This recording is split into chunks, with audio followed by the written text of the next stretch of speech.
Heart problem है ये क्या एक सोसाइटी की टेंडेंसी के कारण से ज़्यादा है, समझे ना।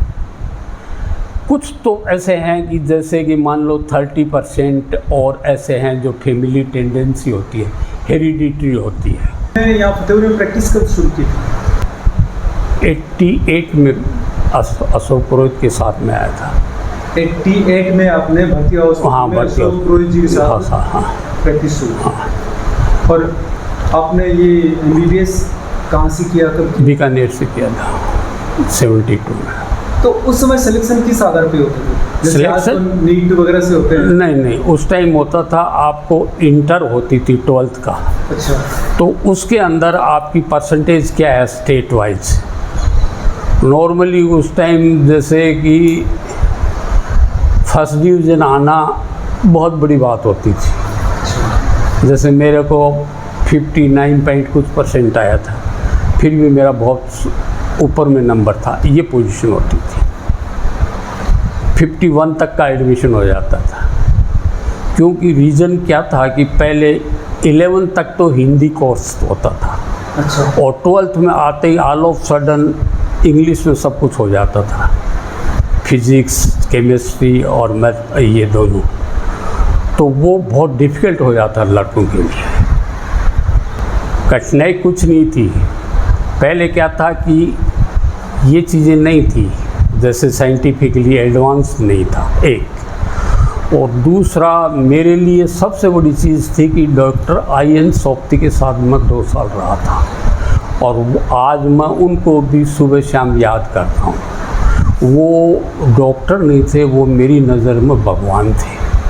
उसका कारण सर? उन्होंने कभी किसी के साथ कोई चीटिंग नहीं की। उनके रूल्स रेगुलेशन, स्टाफ के लिए रूल्स रेगुलेशन इतने अच्छे थे कि कोई कंपैरिजन भी नहीं कर सकता।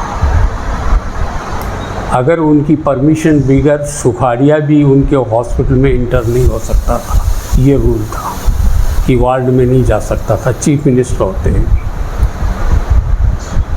ये बहुत बड़ी बात है। हाँ, कि आजकल हम देखते हैं तो एक जो पर्ची बनाने वाला है वो ही अपने आदमी को और लाइन में नंबर से पहले निकाल देता है। नहीं, उनका ये था कि लाइन में आना पड़ेगा, चाहे आप बड़े से बड़े पैसे वाले हो, चाहे खुद ज्वाला प्रसाद जी भारतीय हो जिसने हॉस्पिटल बनाया है वो हो, आपको दिखाना है तो आपको लाइन में आना पड़ेगा। बहुत बड़ी बात है। और उनकी मेहरबानी है कि मेरे में कुछ परसेंट उनके कारण से मैं आज भी उनको याद करता हूँ। मेरे संस्कार उनके साथ रहने से बढ़ गया कि जैसे हम कुछ उदाहरण देता हूँ मैं, एक छोटा सा। कई बार हम कहते थे कि पापा जी वो फला ये करता वो करता, बोले बेटे इन पे गौर मत किया करो। उनका सिंपल सा जवाब होता था, आप अपने पे ध्यान रखो। अच्छा। सिस्टम जो है खाने पीने का वो जहरीला हो चुका है और यूरिया पेस्टिसाइड्स बहुत ज़्यादा उपयोग में लिए जा रहे हैं। इसके अलावा पिज़्ज़ा बर्गर जैसे प्रोसेस्ड फूड आ रहे हैं। तो ऐसे में कोई आदमी अपने आप को हेल्दी जीवन शैली के साथ कैसे मेंटेन कर सकता है? हेल्दी जीवन मेंटेन करने के लिए सबसे पहले है, जैसे कि भगवत गीता में कहा हुआ है, भगवत गीता कहती है कि आप कर्म करो। अच्छा। निस्वार्थ कर्म करो। ठीक है, मैं गीता पढ़ता हूँ, मेरे पास है, मैंने कम से कम भी 5-6 बार पढ़ी है। अभी एक साल में तो ज़्यादा मैं टच में नहीं, क्योंकि मैं प्रैक्टिस भी नहीं करता। हाँ। अब पेशेंट है, जैसे आज देखो मेरे पास एक आया, कल भी एक आया, वो आते हैं जो मेरे को ये कहते हैं कि नहीं हम आपको दिखा के जाएंगे, तो मैं देखता हूँ, अदरवाइज मैं पेशेंट नहीं देखता। पेशेंट्स को मैं कम देखता हूँ। कोई कहता है कि नहीं जी हम आपको दिखाते हैं, ज़बरदस्ती करता है। या बहुत से लोग हैं जो फाइल्स लेके आते हैं। हाँ। दिन में 5-7 पेशेंट फाइल लेके आते हैं, वो उनको मैं देख करके फ्री में जो भी मेरे को एडवाइस होता है कि तुम फला वहाँ चले जाओ, पुरुष के पास जाओ या उसके पास जाओ या उसके पास, मैं मतलब उनको एडवाइस कर देता हूँ फ्री में जो भी है। और मेरा जो ये पूरा एरिया है हाँ आपका, ये दानुका के घर से लेके, स्कूल से लेके, ये लेके इस वाले, ये मेरे जब से मैं इस घर में आया हूँ मेरा फ्री है सब फ्री। हाँ, जो भी आता है। यानी आप यहाँ मोहल्ले के डॉक्टर हो? मोहल्ले के डॉक्टर नहीं है, डॉक्टर पेशेंट तो मेरे व्यापारी हैं, अच्छा। मैक्सिमम पेशेंट मेरे व्यापारी। वैसे मोहल्ले के नहीं, लेकिन मोहल्ले के फ्री के डॉक्टर हो गए हाँ, ना? अब जैसे सामने फैमिली है, वो फैमिली है, उधर फैमिली है, उधर वो गरीब की फैमिली है, इधर मान लो ये चौधरी हैं दोनों, ये हैं वो हैं, ये वो आगे नाइयों का घर है और हैं, ये इधर 1 2 5 4 जो कि कम्युनिटी के हैं। तो झुंझुनू में सर एक डॉक्टर थे जैन साहब। हाँ, जानता हूँ ना। वो 1 रुपया में देखते थे। उनका वो 1 रुपया शायद इसलिए था कि कुछ लेके देखना, नहीं लेके देखना, वो वैसे कि अगले को फील ना हो। फील नहीं हो। तो मैं मोहल्ले वालों को करीब करीब मतलब मेरे फ्री होते हैं। और अब भी बहुत से ऐसे होते हैं कि जैसे कि मेरे को वो नहीं है, जैसे कि अब नहीं आते, नहीं जैसे खटिकों के मोहल्ले के हैं। हाँ हाँ। अब जैसे साल भर से पहले सबसे ज़्यादा खटिक मेरे पास आते थे। तो वो क्या है कि वो जैसे भी कोई भी बूढ़ी औरत है, खटिक है या और कोई भी होती थी, जो भी है, वो मेरी फ़ीस मान लो 150 रुपये है, वो 50 रुपये भी रख जाती थी, तो मैं उसको ये कहता था कि तू खुश है ना। जो देता था, देने लायक था, उससे कह देता था भाई इतने हैं, मगर वो 50 भी रख जाए तो मैं उसको ये कहता था कि अब तो खुश है ना तू, तो वहाँ से कहती खुश होती। अब मैंने बंद कर दिया तो वो लोग आते नहीं। एग्जाम्पल दूंगा मैं ईरान की। ईरान में क्या है कि सियाज है, मुस्लिम है सियाज। आपने ईरान में कितने साल प्रैक्टिस की? 10 साढ़े 10 साल तक। अच्छा। तो वहाँ क्या है, सियाज है ना, वो ईरानियंस बहुत अच्छे, उस टाइम का मैं आज कुछ नहीं कह सकता, मगर उस टाइम ईरानीस बहुत कोऑपरेटिव थे, बड़े मेहमानबाज थे। ये नहीं है कि भाई ये हिंदू है तो ये है वो है। किसी के घर जाते थे तो वहाँ पे औरतें हमारे जूते एक साइड में रखती थी। हम उसके घर जाते थे तो हमें नीचे बैठने के लिए पाजामा अलग से देते थे कि ये पाजामा बदलो, आराम से बैठो, बहुत अच्छी तरह से। और 2 एग्जाम्पल मेरे साथ ऐसे आए कि वो मेरे को वहाँ पे वो ईरानी कहते थे कि हिंदी नहीं कहते थे। क्या कहते? हिंदी नहीं कहते थे, ईरानी? हाँ, ईरानी कहते थे। अच्छा। ये ईरानी है, हिंदी नहीं। एक एग्जाम्पल तो ये हुआ कि हम सरू में गए थे तो हमें सरू की पोस्टिंग के प्लेस पे जाते वक्त 60,000 रुपीज़ दिए थे उन्होंने कि 6 महीने आप इनसे काम चलाओ, पे आपको बाद में देंगे। ठीक है, मैं था, मेरे साथ उसी टाइम कुछ उस पीरियड में 5-4 पाकिस्तानी आए हुए थे डॉक्टर्स। 2 महीने बाद में, 2 महीने 3 महीने बाद में हुआ क्या कि हमारे चीफ ने मेरे को बुलाया। मैंने चीफ से कहा, मैंने कहा देख ये पैसे मेरे नहीं हैं, हमें वहाँ दे दिए। बोले तुम्हें फारसी नहीं आती, पैसे तुम्हारे ले लो। मैं आ गया, बैंक में पड़े थे। 3 महीने बाद में तेहरान से वो इन्फॉर्मेशन आई कि भाई उन लोगों को हमने डबल पेमेंट कर दिया है, आप उससे विड्रा करो या उनकी तनख्वाह में से आगे काटो। तो चीफ ने बुलाया, बोले आप कि वो पैसे आपके, मैंने कहा था, बोले कहा तो मैंने कहा बैंक में आप टेलीफोन करो। बैंक में टेलीफोन किया तो उन बैंक मैनेजर ने कहा कि एक कोई सत्य भगवान शर्मा नाम का डॉक्टर है, उसका पेमेंट ऐसा का ऐसा अकाउंट में पड़ा है, और जो 5 जो पाकिस्तानी थे वो विड्रा कर चुके थे उसी टाइम। अच्छा, वो पाकिस्तानी थे, वो पैसे लेकर के 1 महीने बाद वो पाकिस्तान वापस आ गए। उस टाइम का एग्जांपल दे रहा हूँ। हाँ। कि ये एक उस टाइम एक एग्जांपल तो ये था जो वो कहते थे कि ये आदमी बेईमानी नहीं कर सकता। दूसरा मेरा एग्जांपल एक था कि जैसे कि रिवॉल्यूशन के बाद में खुमैनी, इमाम खुमैनी आए। हाँ। तो इमाम खुमैनी आए तो सारा डिस्टर्ब हो गया था, हालांकि हमें कुछ नहीं कहते थे बेचारे वो। तो मैं जिस जगह दूसरी जगह था जहाँ हॉस्पिटल में रहता था, मैं ऊपर था जिसमें मेरा एयर कंडीशन, मेरी वाइफ और हम रहते थे। ड्यूटी करते थे वहाँ रोटेट में, तो वहाँ पे 5-6 नर्सेज थी, तो उनका घर बाहर था।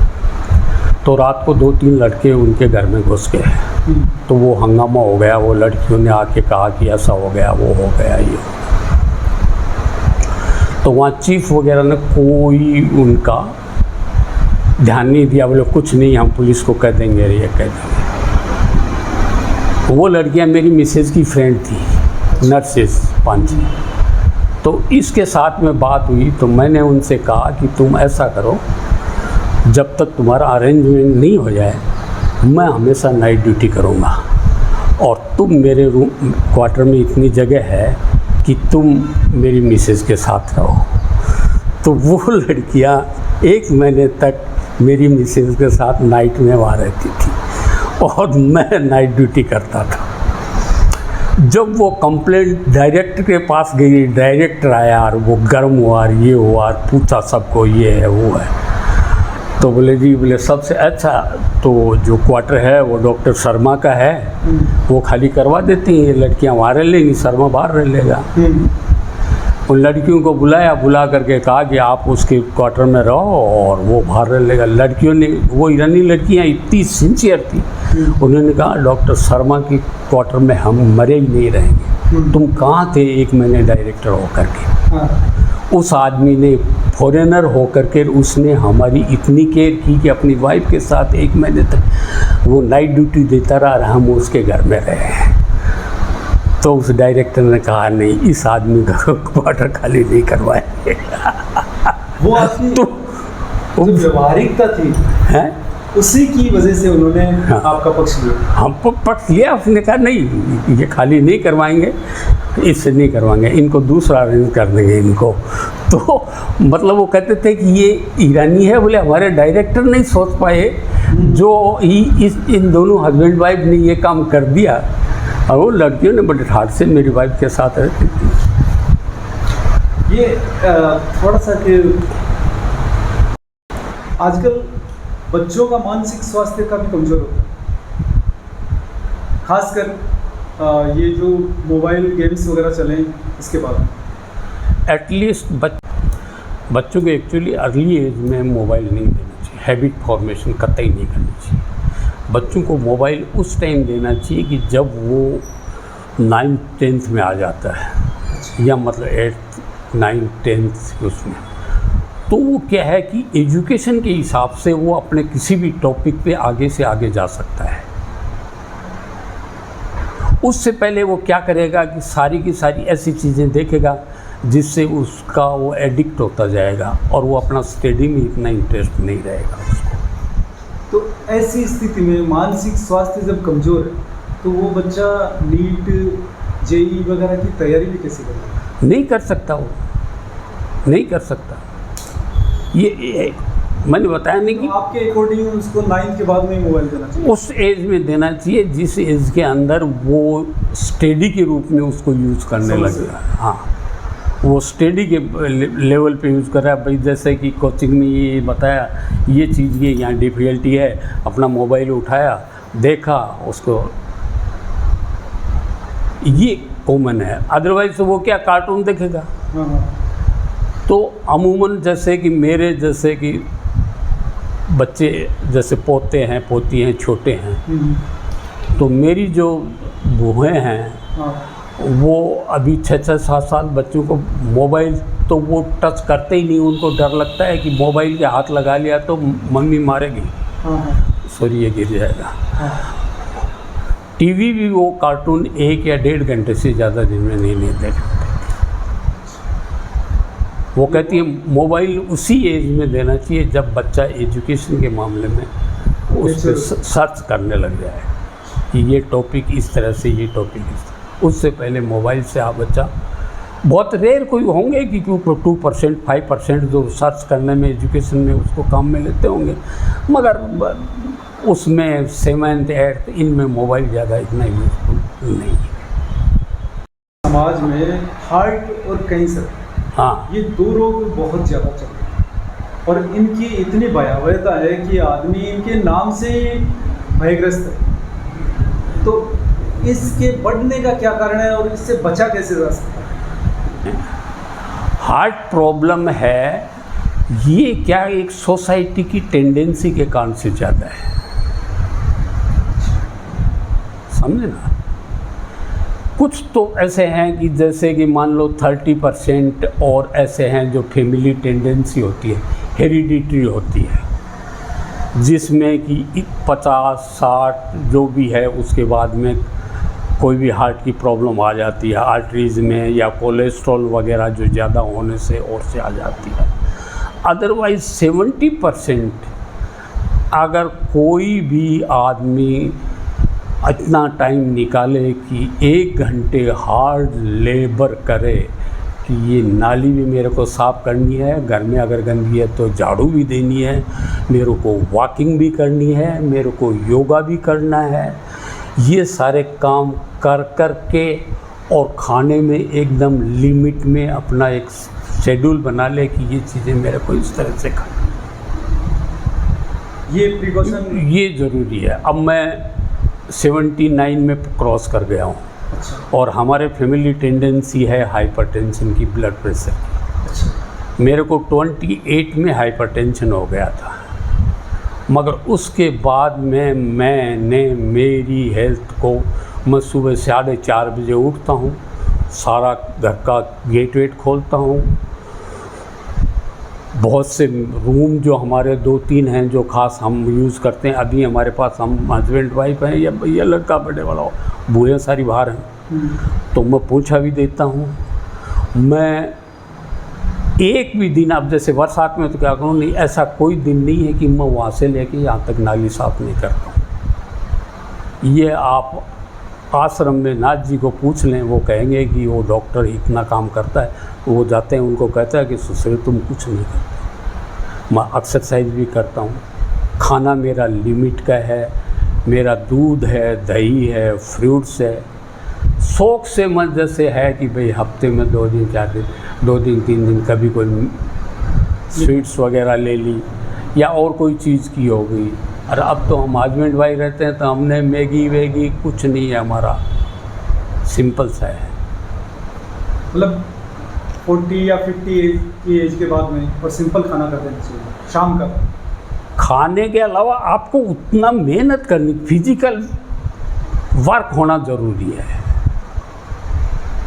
जो भी खा रहे हो उसका आप देखो किसी भी हॉस्पिटल में, हैदराबाद में देख के आया हूँ, मेरे को बीपी रहता है तो मैं कई बार जाता हूँ तो चेक करवाता हूँ। कार्डियोलॉजिस्ट को देखा है, इतने दुबले पतले मिलते हैं, उनको खाने की कमी है क्या? गाड़ी उनकी नीचे देखो 5 करोड़ की है, मगर खुद उनकी हेल्थ ऐसे लगती है कि ये भूख निकाल रहे हैं। कार्डियोलॉजिस्ट हैं तो वो चीज़ है नहीं कि वो ये चीज़ नहीं है।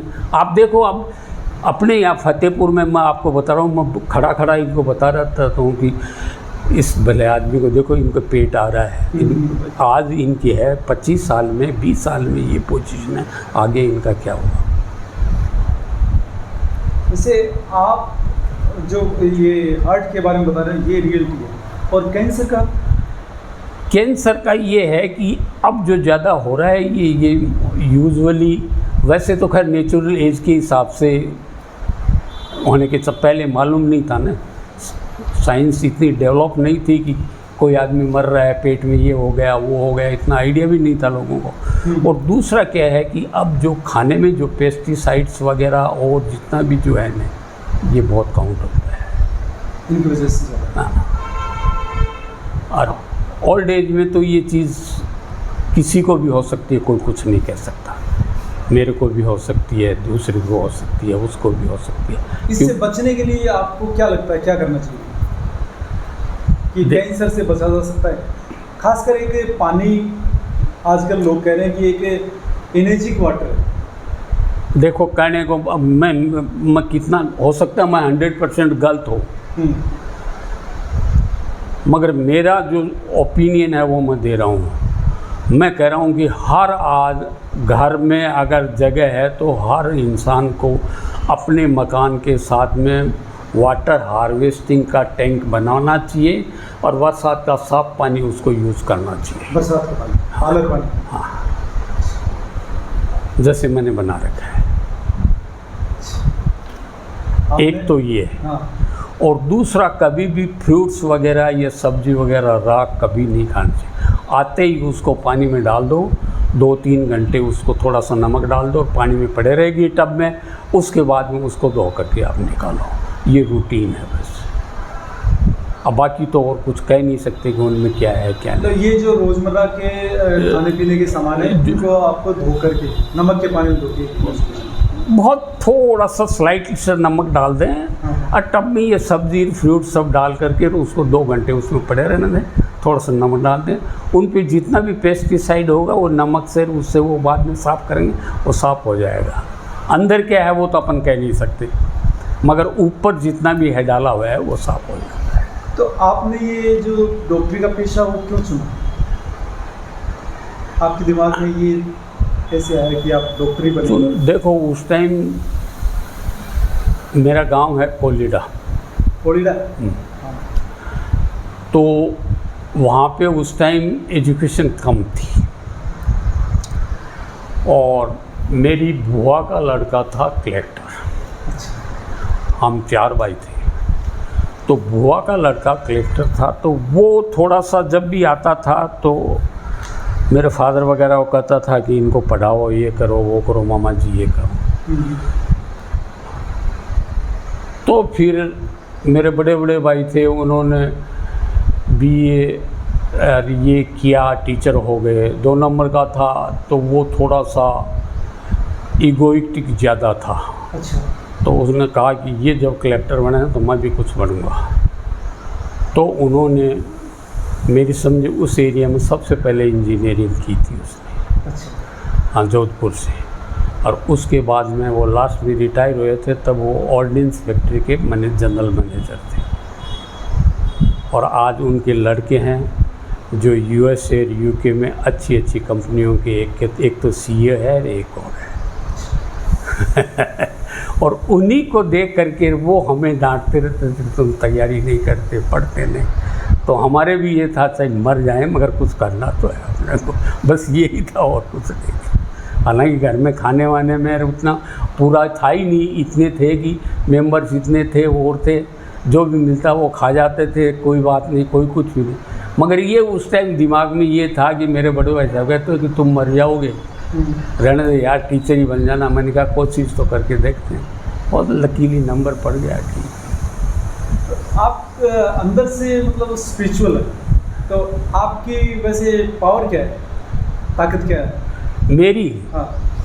मेरी एक ही ताकत है, कुछ नहीं है। मेरे को ये है कि एक तो मैंने ज़िंदगी में कभी किसी से पैसा नहीं लिया उधार। हाँ। अच्छा। और एक मैंने कभी किसी का पैसा, एक पैसा नहीं खाया। और मैंने न कभी किसी पेशेंट से मेरी फीस से, अगर इंजेक्शन भी लगा तो मेरी उस फीस में से ही लग गया होगा, मैंने उससे कभी ज़्यादा नहीं लिया। ये मेरा सिद्धांत है। दूसरा, मैं भगवत गीता को पढ़ता हूँ और कृष्ण जो कहता है मैं कोशिश ये करता हूँ कि देखें अपन इस पे चलें, कैसे चल सकते हैं।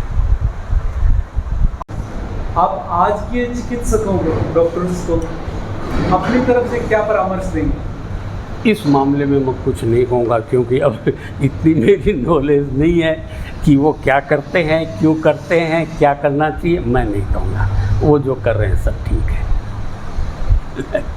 वो जो कर रहे हैं सब ठीक है, क्योंकि अब मैं इसमें इतना टच में हूँ नहीं, और मैंने कोई ऐसा कोई मेरे को है नहीं।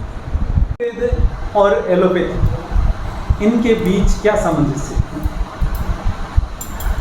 सामंजस्य एक ही, ज़्यादा नहीं है। कुछ चीज़ें हैं कि इनमें क्या है कि रिसर्च नहीं हो रही है। आयुर्वेदिक। हाँ, इसमें रिसर्च हो तब जा कर के कुछ मालूम चले कि भाई ये इतना एहसास है, क्योंकि अब टाइम चेंज हो गया, पहले वाली बात नहीं है। अब रिसर्च हो कि भाई जैसे मान लो 100 पेशेंट्स हैं, उन पे ये हो रिसर्च हुई है, ये हुई है, इससे ये, तब जाके कोई मतलब निकले। ऐसे तो कोई। आपके जीवन में सबसे जटिल केस डॉक्टरी का? ऐसा तो कुछ नहीं कह सकते। कभी कोई हुआ? नहीं, केसेस तो आते हैं कि सामने देखते हैं 5 मिनट में पेशेंट एक्सपायर हो जाता है और हो जाता है, ये चीज़ें तो इस धंधे में कभी चलती। आपने ऑपरेशन वगैरह या मैं सोपती साहब के या के टाइम में भी मैं एनेस्थीसिया वगैरह देता था। अशोक जी के साथ में भी मैं एनेस्थीसिया देता था। फिर मैंने मेरी क्लिनिक खोली, उसके बाद में मैं ऐसा कुछ नहीं है, क्योंकि मेरी हेल्थ उस टाइम अलाउ नहीं करती थी, मेरे को थोड़ी सी प्रॉब्लम्स हो गई थी। तो मैंने 3-4 साल तो एकदम वर्क बहुत ही ना के बराबरी कर दिया। तो इससे आप गुजरे तनाव से, तो उससे आप जो तनाव से गुजर रहा है उसके लिए क्या मैसेज देंगे? किस तरह से वो उसको हैंडल करें, कैसे अपने आप को वो मजबूत करें? तनाव से गुजरने का एक ही तरीका है कि आदमी को बैठ करके 5 मिनट 10 मिनट शांति से सोचना चाहिए। आंख बंद कर ले और ईश्वर का ध्यान लगा करके ये सोचे कि इसके ऊपर ज़्यादा जोर नहीं करना, इसका सॉल्यूशन क्या हो सकता है। बहुत शांत स्वभाव से सोचे, न एग्रेसिव हो न आंसू डाले। शांत स्वभाव से बैठ के ये सोचना चाहिए कि अपन इसका सॉल्यूशन कैसे निकाल सकते हैं। बस यही एक तरीका है। लेकिन दिमाग में एक ही एक बात अगर वो बार-बार है, ऐसे होती हो तब वो है, उसको और कोई अल्टरनेटिव नहीं है न। और बताओ मेरे को क्या है। आप शांत हो कर के, न आप अग्रेसिव हो, आपको गुस्सा आया, आप अगर लड़ोगे ज़्यादा बात बढ़ेगी। 2 मिनट आप शांत हो जाओ, ठीक है यार जो हुआ सो हुआ। 2 मिनट बाद में आप सोचोगे नहीं अपन ऐसा करते तो ये हो जाता, या आप बहुत ज़्यादा उसमें डिप्रेशन में जाते हैं कि नहीं है।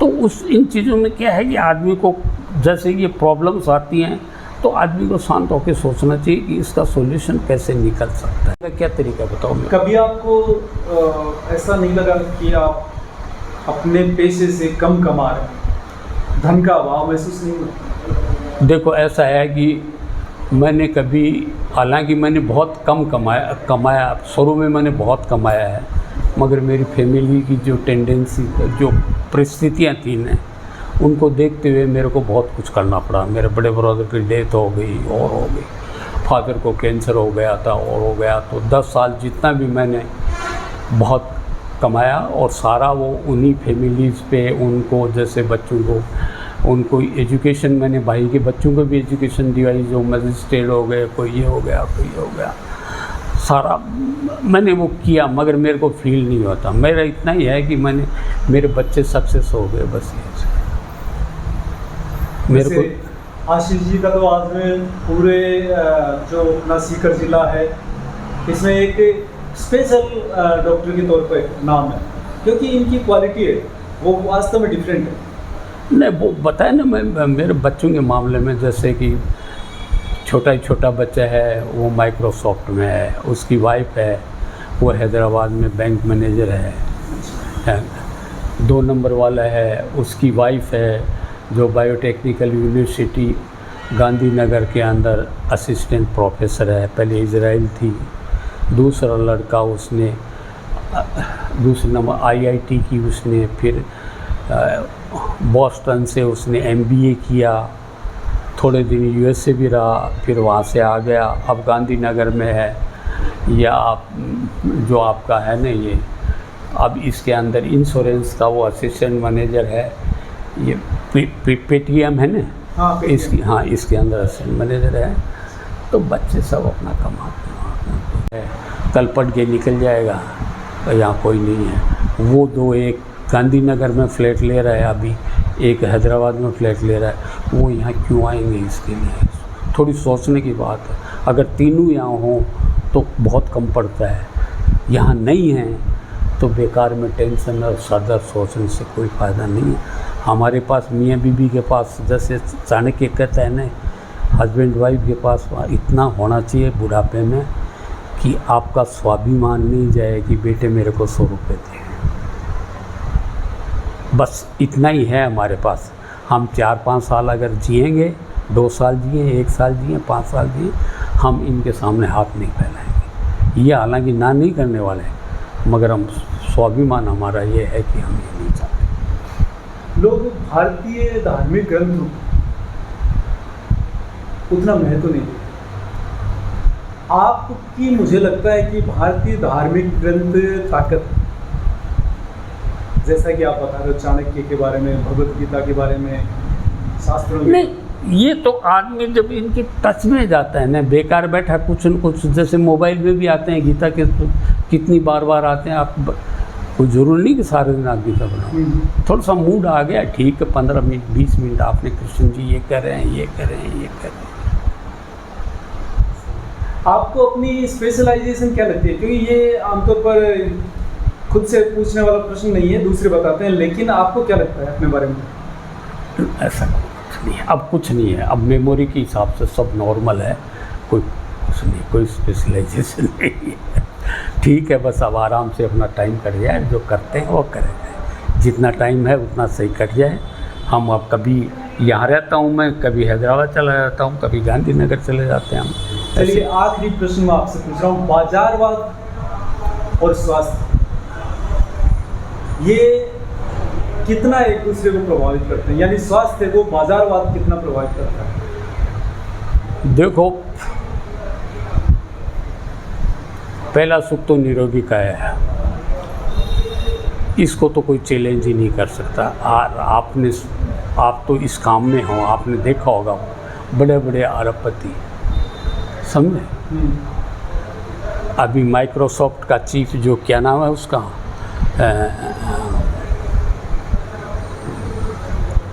उसका डाइवर्स हो गया 80 साल 70-80 साल का। तो ये क्या सुख है?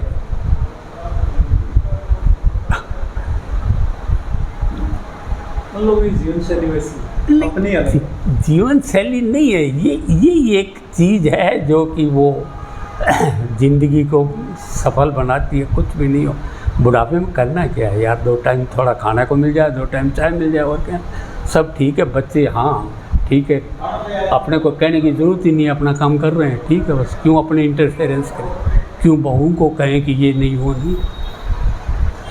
आप अपनी तरफ से जो देखने वाले हैं उनको क्या मैसेज देंगे? मैं उनको यही मैसेज दूंगा कि भगवान के लिए आप एक बार सर्वपल्ली राधाकृष्ण जी का ट्रांसलेट किया हुआ भगवत गीता को पढ़ लें, आपकी ज़िंदगी सफल हो जाएगी। धन्यवाद।